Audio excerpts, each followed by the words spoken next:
Hey guys, how you doing? Yeah, I'm fired up for this. Only 25 minutes? Come on, guys. Hey, CCF, all you guys on the board, LaMonica, Dre, all you guys, thank you so much. I'm very honored and blessed to be able to speak here today and tell a little bit about my story. But damn, I gotta follow Rob Gutierrez. Holy shit. I love you, Rob. You're a freaking warrior. And Ish, this ugly mug right here, another warrior. I could tell a lot of stories. Just real quick, I gotta tell you, after I got paralyzed and I was kind of in the hurt locker about a year and a half in, I'm like, Ish, I had isolated myself. I'm like, I gotta get out of here. And he's like, well, let's take a trip to North Carolina and see some of the boys at 2-4. So we're cruising, we drove straight through. I'm in the back of this old, soccer mom minivan, right? Old. And we're in South Carolina, about 2 a.m., trying to push through. I'm in the back. He's driving me. We just get gas. We pull out of the gas station. We stop at the light. Car whips up beside us. Dude runs around the front of the car, running right at Ish. His window is down. By the time that guy got about 5 feet from Ish, he had his 9 out right in his face. And he said, I'll blow your MFing head off right now. And that dude stopped, eyes wide open, boom, trucked it right back. His girlfriend was in the car and let's go. And they hauled ass. And they thought we were a soft target, And here's Ish, man. He's about to kill this guy. Oh, it was funny. I just had to say that. But I love you, Ish. Me too.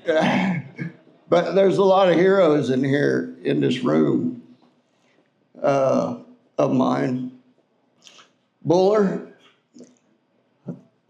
man, I think me and you were probably the shortest guys in Combat Control, maybe. But boy, I tell you something. When we met each other at the 2-3, you're such an inspiration to me. And boy, when that left hand, I'm sorry about that, when he'd be spinning this pin, he'd be spinning that pin and clicking that thing while he's talking. Once he's in that pin spinning mode in his hand, just flipping it, he's serious as hell. You better listen the hell up. Man, right after 9/11 and we went to K2 to stage, it's right at one of the stands right above or north of Afghanistan. I literally witnessed this man talk to, and you were probably a major at the time when we went there, and he was talking to generals and everybody you can think of. Hey, you guys need combat controllers on your Green Beret teams to fight with the Northern Alliance to beat the Taliban down. And it happened. You were instrumental in that happening, brother. And it's been happening ever since. I appreciate that. And you taught me always have your freaking kit ready to go or you'll take our spot. Remember that? Mike LaMonica, Vinny Venturella. Vinny put me through combat control school, and it was a class of 4 with about 15 instructors killing us. So there was no scurvy. You made me hard as hell, Vinny, and I really appreciate that. Dan Schilling, always looked up to you, brother. He was in Mogadishu, did some fantastic things, and also went to the 2-4. And I love you, man. I love all you guys. But with my career, I came in 97 as old man Fanning. I was like 26, and I needed to get my shit together. And so what better to do than to join the Air Force like my father did for 20 years, he served. And so I was like, well, I'll go in the Air Force. And then while I was at basic, this big burly chested guy came in the room, popped in this video of people jumping out of planes and riding motorcycles. I did supercross and soccer. So I was like, that's cool. Blowing shit up, that's cool. Okay, and it's volunteer only. I raised my hand up. And it's the best thing I did ever. That was probably the best choice I've ever made. Even ending up like I am right now, I'd do it all over again. But so I did 6 tours, 5 to Afghanistan. Most of them were Afghanistan. Then I did the initial invasion of Iraq. But just to touch on a couple of my missions. So, where should I go? We'll do the wedding one later. And I believe 04, it's probably like my 4th deployment, something like that. We're way up in Naray Fire Base. And it's the furthest northeast Afghanistan that you could get, right on the border of Pakistan. So, and we just rolled in there, and, you know, the CIA guy had a briefcase full of probably millions of dollars, gave the oldest man in the village is always the leader. So we would always go to the oldest guy and talk to him about what's going on in the area. So they handed the briefcase off. We took over that dude's compound with a couple of mud huts, in it. And then we and a bunch of poppy fields. We did donuts in the poppy fields. That was fun. But then we started constructing what we call a little fire base. So at that one, there was 2 ODA teams, which is Green Beret teams, and each had a controller. So me and Terry Salzman were the controllers for both those teams. And we had a Bobcat out there. We started building a little fire base. I mean, it's tiny, as big as this compound, maybe smaller. And we built a HLZ there. We built a running track right around the HLZ, right outside the wire. There's a huge river running right next to the base. There's only one LOC, or dirt road, coming in and out of that base. And we would go do these like med caps. So we would go we might drive 4 or 5 hours way up north. And we'd find a village, set up a bunch of medical stuff with the 18 Deltas, the medics, and we would treat their whole village, and in exchange, we would get information about maybe where the Taliban was. And they thought we were the Russians coming back, from the 80s. They had never seen Americans before. It was crazy. But while we were out there, the other team was out doing their own mission.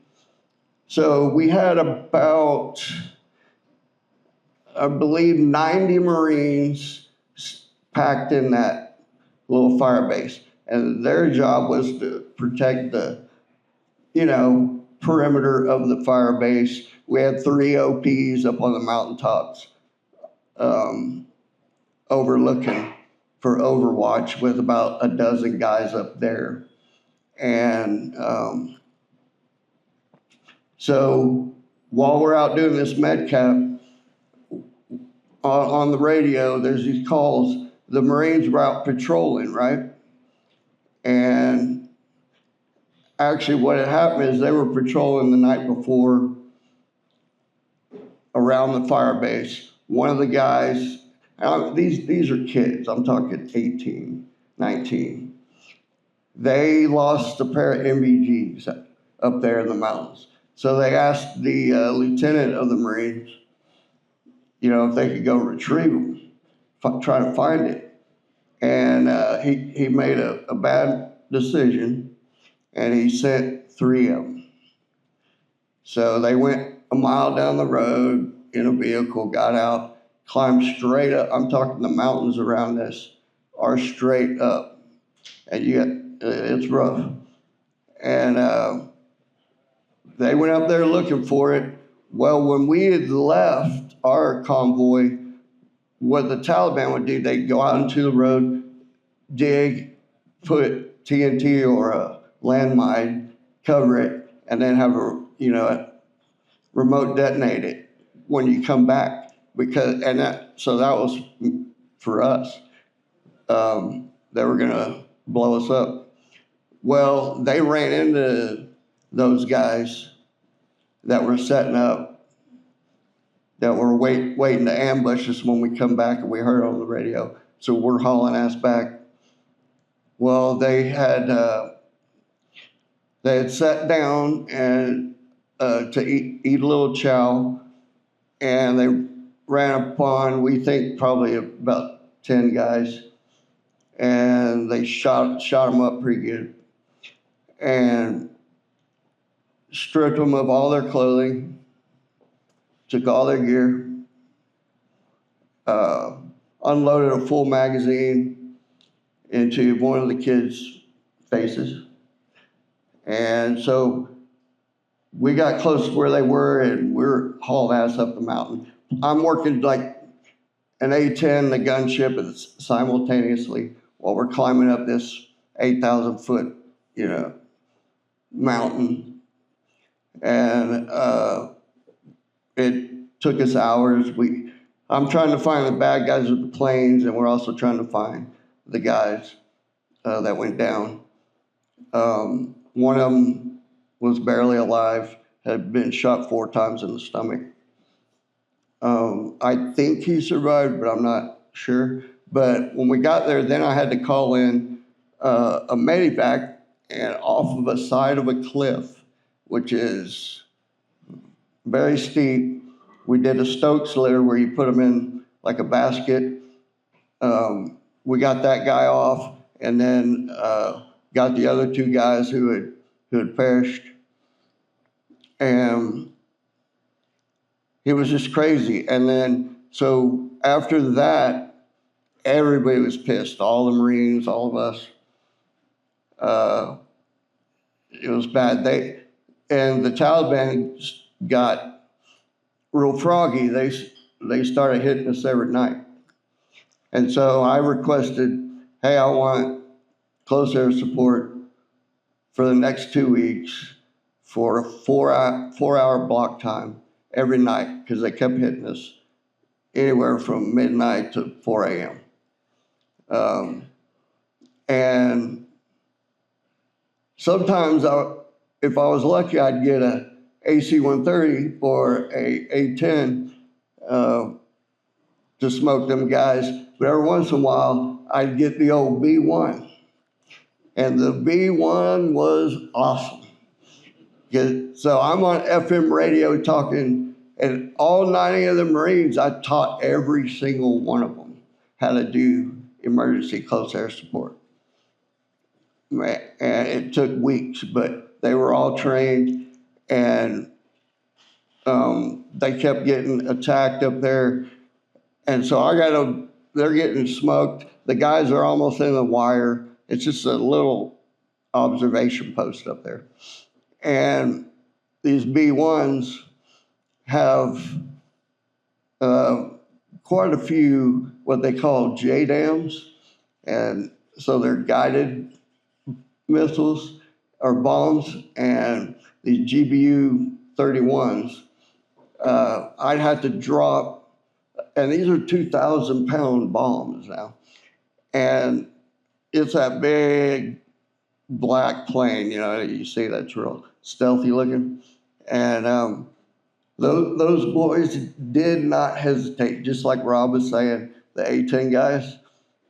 I mean, they dropped probably 125 meters, sometimes a little further, but they would drop a 2,000 pounder. And I'm like, oh man, I hope I'm giving the right grid, because it's a little tricky in the elevation to get the right grid, passed up to the pilot. But they're like, roger that. And they tear them up. They would tear them up. And also on that trip, oh yeah, well, yeah, I almost got in trouble for that one, because the guys in the rear at Barger were saying, you're dropping too close to, to friendlies. And then DA told all the big people at Barger to pipe down. My boys got it out there. He had my back. We always had each other's backs. And and then we had like Land Rovers, because the Humvees wouldn't fit on the little roads that were skirting around the mountains. But another time we're cruising out, and then we're coming to do a mission. Then we came back, and I'm in the second vehicle with the team leader, and because we're always next to the team leader, and we're the second vehicle. We had the Afghan nationals in the first vehicle, because that's usually the one they'd hit. But they had been watching us, so they knew we were in the second vehicle, the leadership. And they remote detonated a bomb, roadside bomb, about 2 feet too soon. If it was a couple seconds later, I wouldn't be here. And I just heard this boom, and then just ringing, wee, and I couldn't see my hands in front of my face.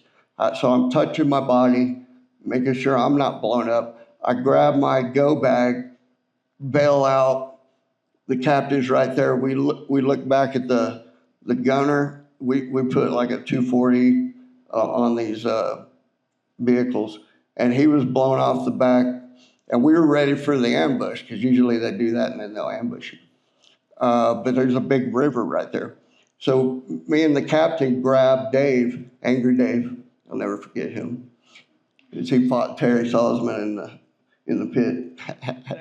But we grabbed Angry Dave, and we pull him off the side of the road, and we're waiting, and nothing happens. And we're looking, and across the river up on the mountaintop, we see a few guys up there. So it was like a kilometer out, so there was no way to reach them with small arms.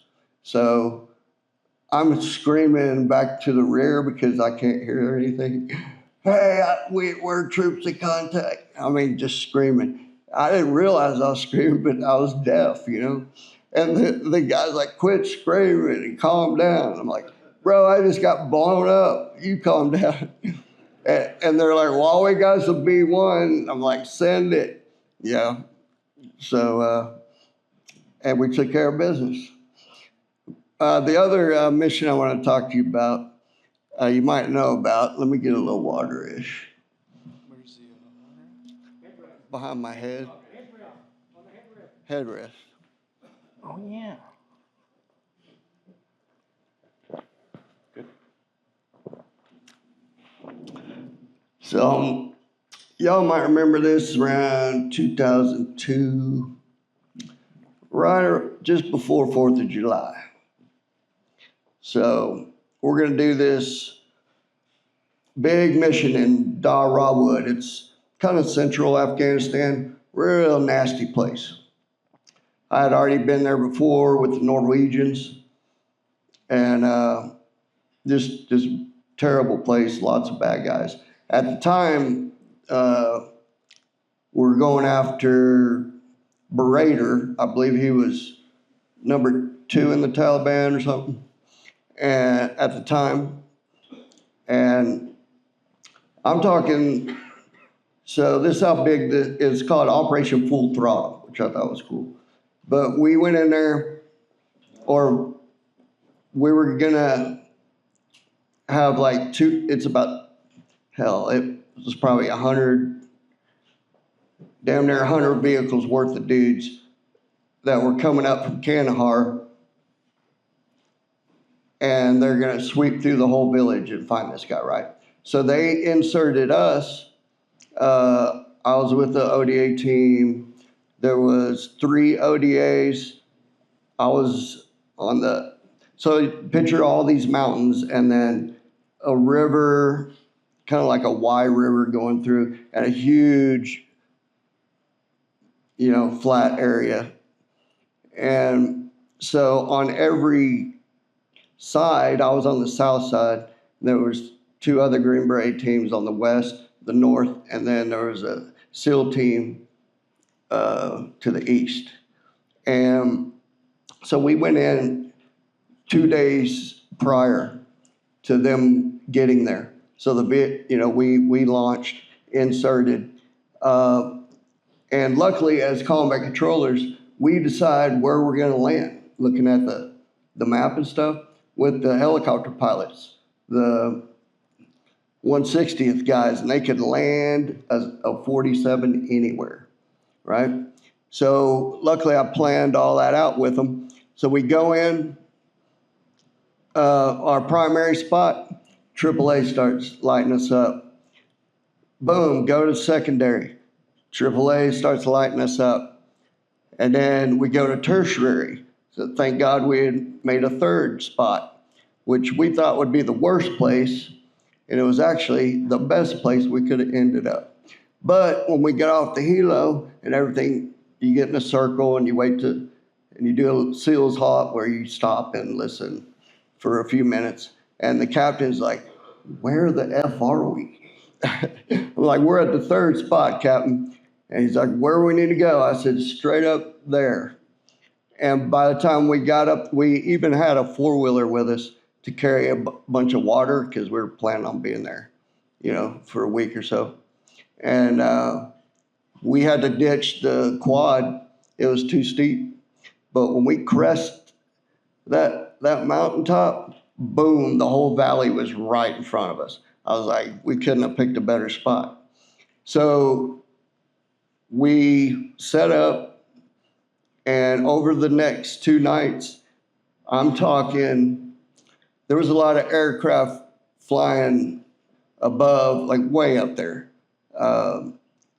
And we found about 17 or so AAA sites, mostly in compounds. Some of them they would put in the back of a Toyota truck, and they'd be roving AAA.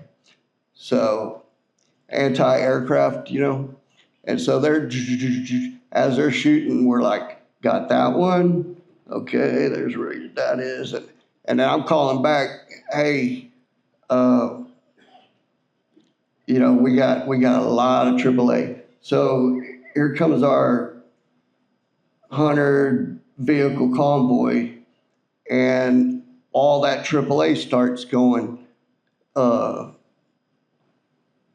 shooting in ground mode, like shooting straight for the vehicles instead of up in the air. And so luckily I knew one of the combat controllers, Jason, that was in that convoy, because they would not give me a bomber, because I wanted to level a bunch of places. And they're like, no, collateral damage. So I'm like, Jason, pass me your damn gunship. A C-130 gunship is basically a C-130 with a 105 howitzer on the left side and a 40 millimeter on the left side. And they do left circles, and basically their motto is you can run, but you're just gonna die tired.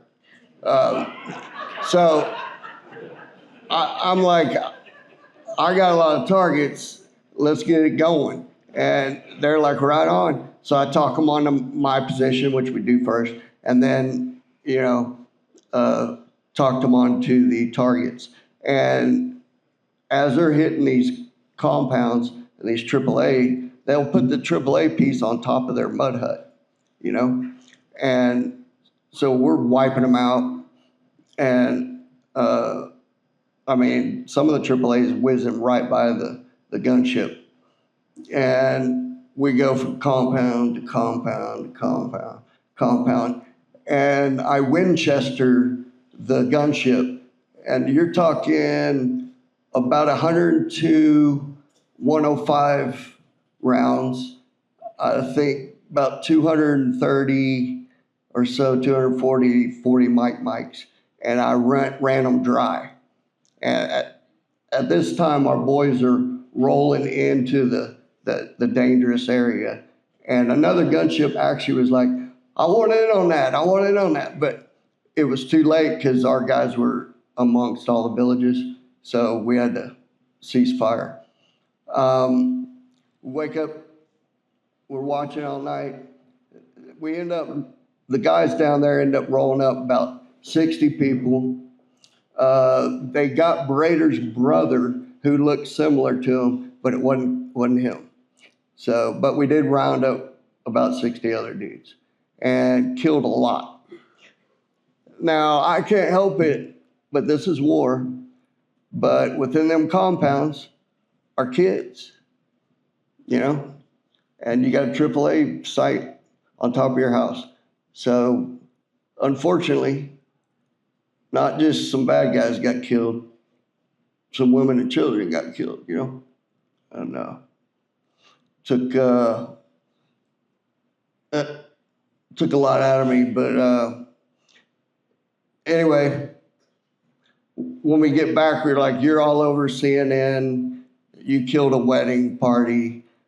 You know, I'm like, at 2 a.m., a wedding party. And so they flipped it up. You know, they used propaganda against us with our own media. And there was an investigation. And I was pretty hot. I was just a senior airman at the time. And when one by one, we went in with like 10 man, time. Anyway, after a couple weeks, because they're like, you guys are grounded till further investigation. But it came, that after a couple weeks, they're like, yeah, get back to work. One thing I was at the 2-3 for about 7 years, and then I went to the schoolhouse. I was voluntold to be an instructor, so which I absolutely loved. And then from there, I was enticed to go back to 2-4 and start, doing. I wanted to be the tip of the spear and the best of the best, and get back to going overseas and doing my job. And so we're about 8 months into the training course to the 2-4 is like a tier 1. And so we're doing a hey-ho jump, which is high altitude, high opening. And so the whole team, it was out at White Sands. We take off from Bragg in a C-17. We all jump out, about 1 in the morning or so. And this is 2010, January 2010. And my chute opens fine, but we jump with MBGs. The MBGs were dummy quartered, but they got flipped. They got hit with my risers, and they were hanging down here, down by my chin. I couldn't see shit. I couldn't see the stack, which is the other guys. So we're stacked like a staircase. And so I'd have to let go of my steering toggles and look for the stack. I found them. I grabbed the MVGs, put them up to my eyes, found the guys, and I tried to stay away from them best I could. Probably did that 50 times on the way down. And I had a few hundred jumps, so I was pretty comfortable that I'd be okay. Usually you eat shit at night anyway. But when I was about 100 feet, I thought I was at 100 feet. I went to lower my ruck, so you got to let go of everything and pull these lanyards, and the front mounted ruck will drop down on a tethered rope about 8 feet. And when it goes thump, then you hit the brakes, But as soon as I went to release that ruck, boom, and there was no wind. So I was going 30, 40 knots. I flipped straight over just perfectly. My head mashed into my body, and the C3 overlapped the C4, instantly paralyzed. I can't, when you hit the ground, you one's up, two's up, three's up. You check in with the team leader, right? And then after a certain amount of seconds, they'll move on. But I never checked in, so they're looking for FG forever. And I can hear them on there. I can't move. The parachute's draped over me. I'm kind of curled up. My right lung had collapsed. I couldn't move my arms or legs. And that's when I had my talk with God, and I was thinking about my family, and I just said, please God, if it's my time, I'll go, but I don't want to go, and can you please have Jason Payne find me? It had been like 15 minutes, and I'm struggling to breathe, so I'm like breathing through a straw, just, and I feel like I'm going to go at any time. Well, about 2 minutes passes. Here comes Jason. He found me and, saved my life. Then we did the medevac and ended up in El Paso as a quadriplegic. Can't move my arms or legs. But so the struggle began, and that was almost 15 years ago now. I'm still going strong. But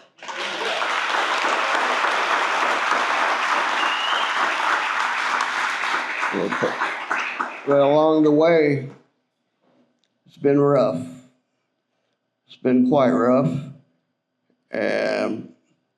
But I don't like to complain, but sometimes the pain is unbearable.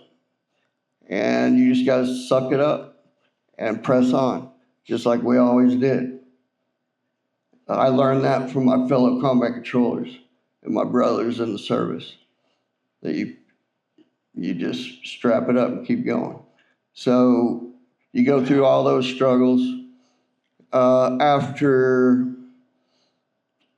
about 2020, right when, just before Corona hit, I got a wound on my bottom, which is very common for paralyzed folks.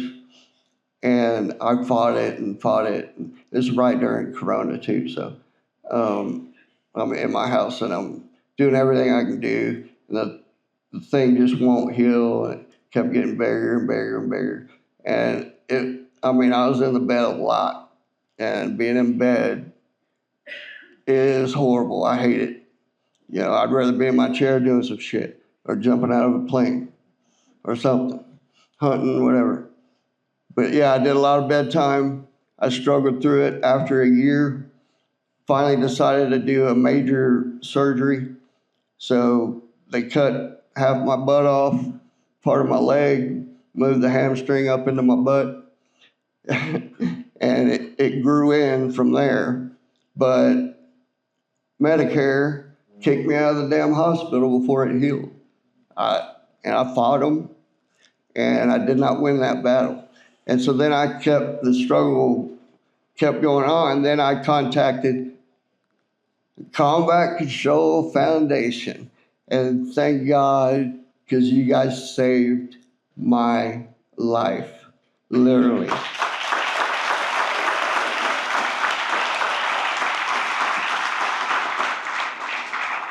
I'm still fighting it. Right now, it is healed.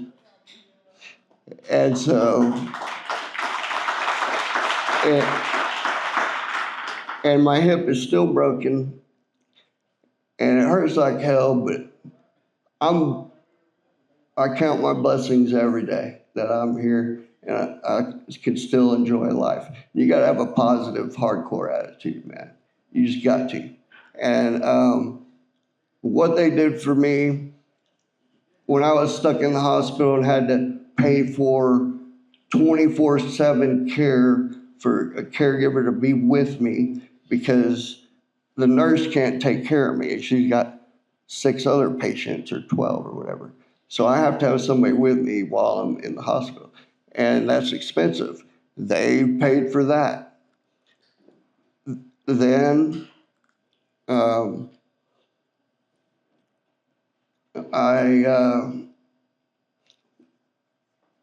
Dre, yeah, I'm trying not to cry, but I love you, Dre. Man, what you did for me, I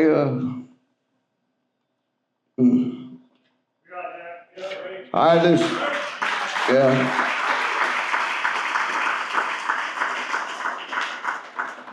So my wound kept opening up and I couldn't do anything because I was always stuck on my side and trying to stay off my butt, and then I'd get wounds on my side and just, it was just horrible. They got me this thing called a Clinitron bed, which are usually only at the hospitals, right? And you cannot buy these things. So, and it's like I told you earlier, it's a bed that you're practically floating on. And so it's the least amount of pressure. And it's the only thing I needed to be in a bed like that and able to heal. And they have been for the last year, and you can't buy these things, you gotta rent them. And it's, trust me, it's very, very expensive. They raised a shit ton of money for me and got me that sand bed, and I still got it right now. And hopefully I'm working my way to where I don't have to have it. But without all that money, I would have never been able to get that bed, and that bed helped me heal enough to where I can get around and do shit like go to Ronnie's for a week and help, all the other veterans that I help with Brothers Keepers. And then I mentioned that my truck is rough to Dre, and it's just too rough for my bottom. And she gives me a call one afternoon, "Hey, I need you to come to Dallas." And I'm like, "What for?" And she's like, "Well, I bought you a van." And I'm talking the baddest van out on the planet. It's this luxury van. They bought me a freaking van and a bed, that we're renting, and money. And without you guys, I don't know if I'd really be here today. I mean, seriously, it you guys saved my life, and you continue to bless me, really, all you guys. But so look,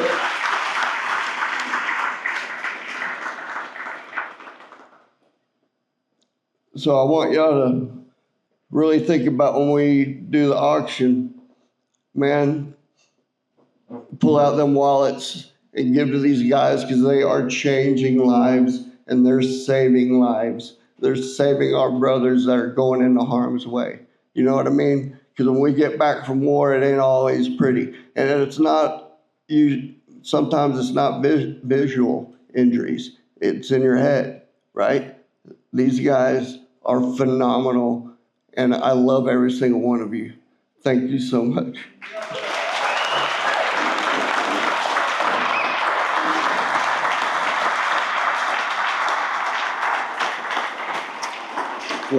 Thanks, man. Perfect. Thank you.